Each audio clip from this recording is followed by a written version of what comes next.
მოგესალმებით. მე მქვია გიორგი ჭანტურია.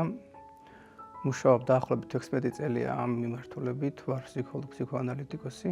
მუშაობდი სხვადასხვა სახის მოწყვლად ჯგუფებთან, ორგანიზაციებთან, სხვადასხვა სახის მიმართულებით, როგორც მუშაობდი მოზარდებთან, ბავშვებთან, ზრდასრულებთან, ასევე მუშაობდი კვებით დამოკიდებულების პაციენტებთან, სხვადასხვა ხას დამოკიდებულებაზე მუშაობ დღესაც.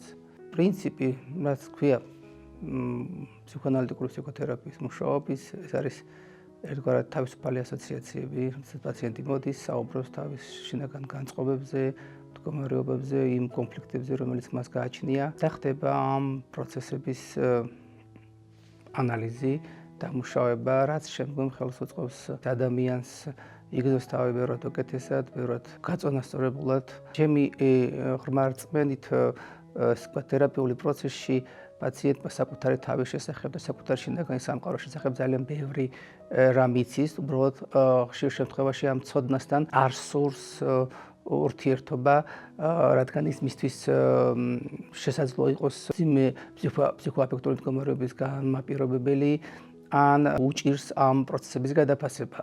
მე ვფიქრობ, რომ თერაპევტის ფუნქცია, ყოველ შემთხვევაში ჩემი ფუნქცია შეიძლება იყოს ის, რომ ერთგვარი გზამკვლევი დამხმარე, რომელიც ეხმარება საკუთარ თავთან ურთიერთობაში.